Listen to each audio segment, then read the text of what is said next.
Hello, everybody. We are going to talk about APA styling. APA is American Psychological Association.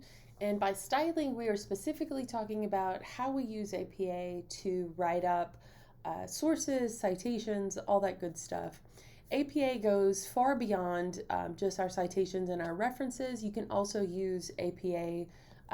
For some journals, they will use it as guidance on how to format a table, how to organize findings, how to set up different types of language in your work. So it goes far beyond that. You can actually get an APA manual or whatever stylistic guide it is that is used in your discipline. So we'll talk a little bit about what those looks like in a minute.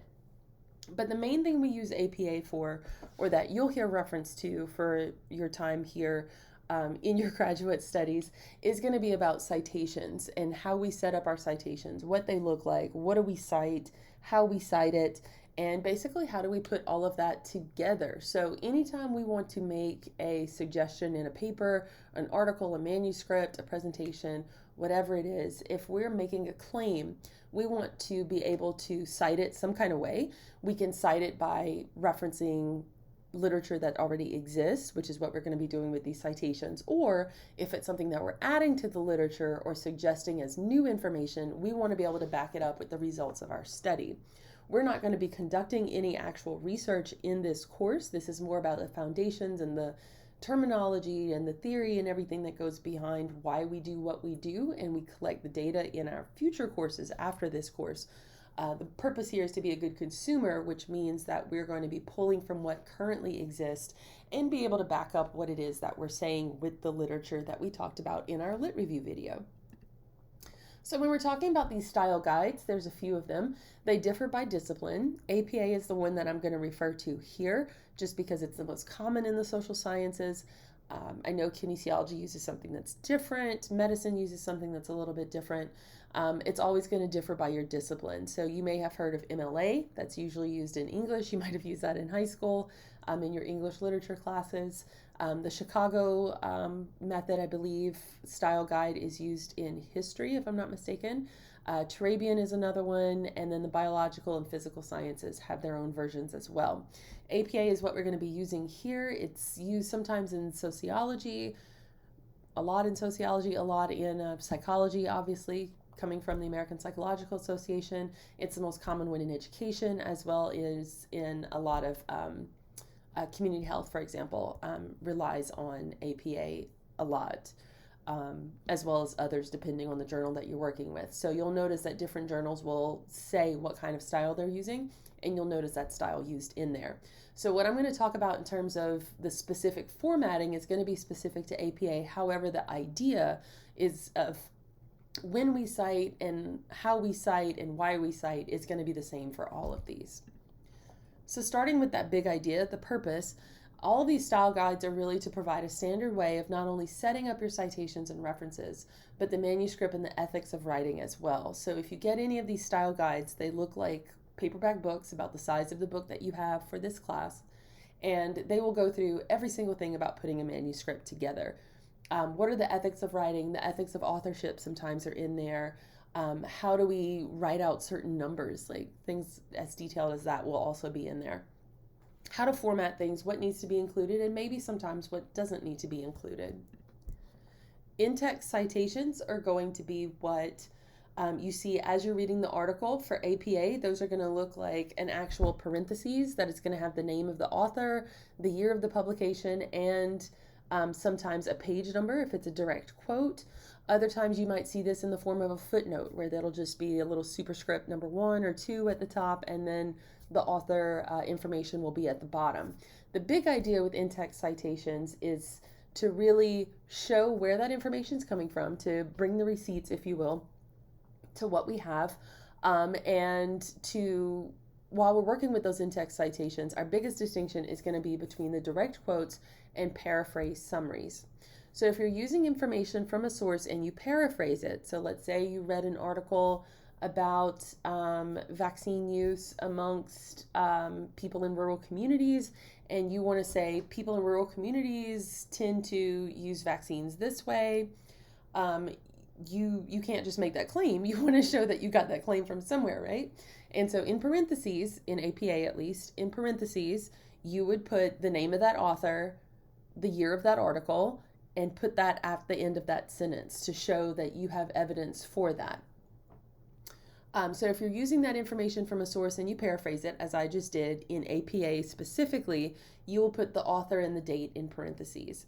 Again, for some of these other styles, it might be a footnote, it might be something that looks a little bit different. But the idea, the big idea, is that you're showing, hey, this is coming from this study, I didn't make this up, here's who this came from. If you're going to use a direct quote, it's going to be different, right?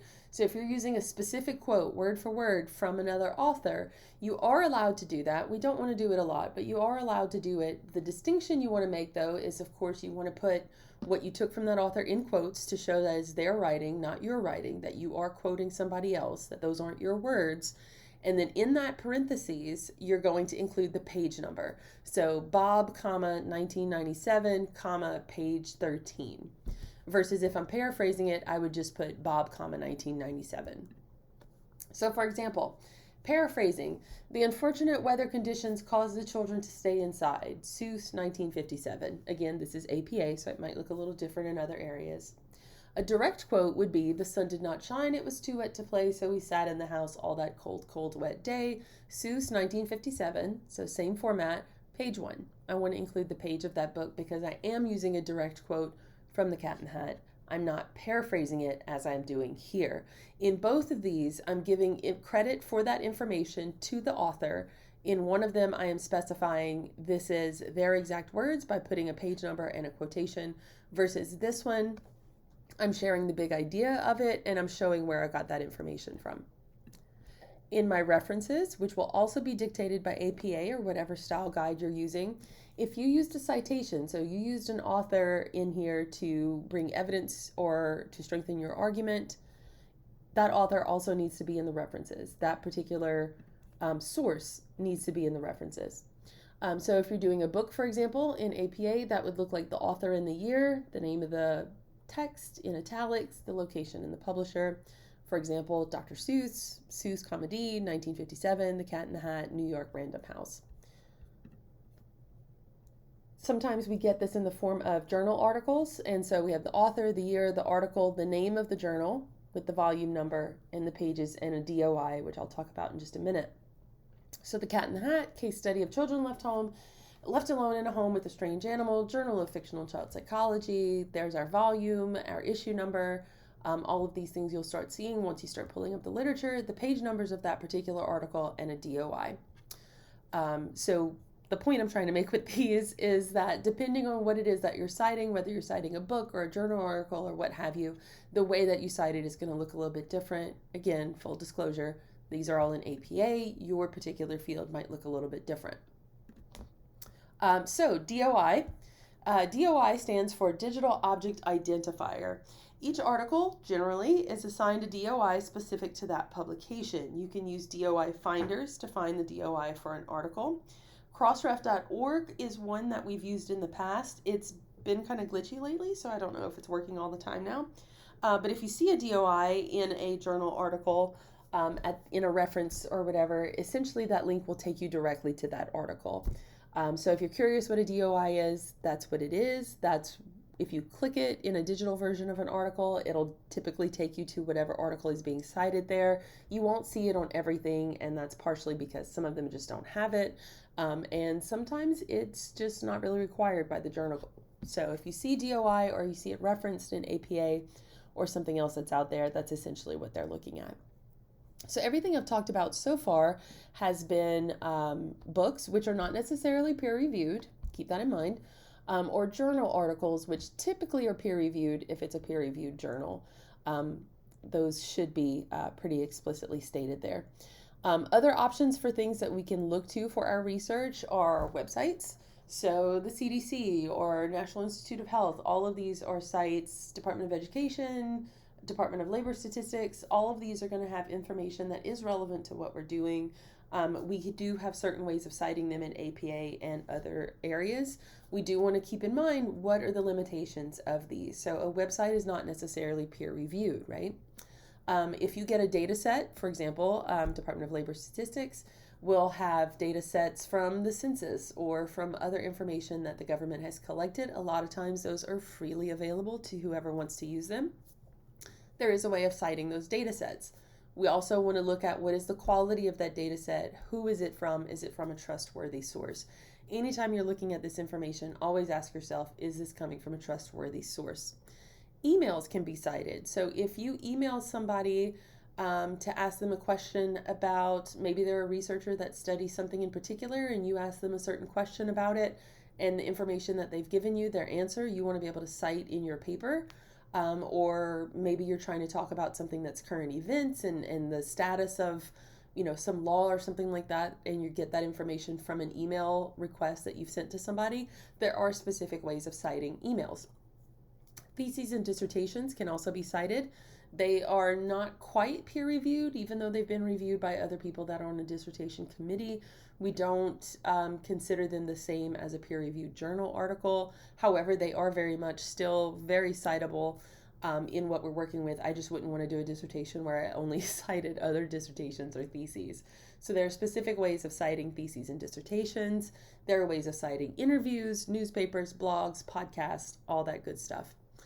There's also something called white papers, which are distinct from journal articles.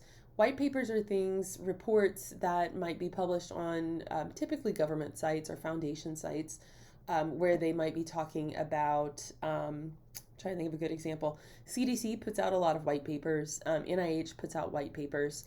All of these would be organizations, Department of Education. They all put out white papers where it's a summary of research or maybe data that they've collected. So this is good information, and it is very valuable to what we're doing, and we can cite it in our study. Just keep in mind that white papers are typically not always peer reviewed. So it's really dependent, the quality of those is really dependent on the organization that put them out, and if you trust that organization to give you good information. So that's really it on APA. I'm not going to go through the details of APA. I just wanted to talk about the difference between paraphrasing and direct quotes, because we tend to have some issues with that sometimes with students not understanding the difference, but also why we use those types of things and the different types of sources that we can use. There is a quiz in this module that will walk you through some of that information about citations, as well as other references like this one down here, the OWL at Purdue, which is really good for if you don't have a copy of that APA manual or whatever manual it is that you're using, you can pull them up and they will have examples of how to cite this in a journal, how to cite this from a book, how to cite this from a website, for example. They have a lot of information on there, and it's free from Purdue University. So I do encourage you to use that as a resource as well if you are working on something in this area. That is a 13-minute quick and dirty on APA and citations. Again, APA is one of our most common ones for the disciplines that are covered in this course. However, I know some of you use something outside of APA, but the general rules will be the same. You will still use them the same way, just what that citation looks like might be formatted a little bit differently depending on your field. So that's it on here. If you have any questions about APA, always feel free to let me know. There's additional resources in the module, optional resources, and reach out if you have any questions. Thank you for your time. I'll see y'all online.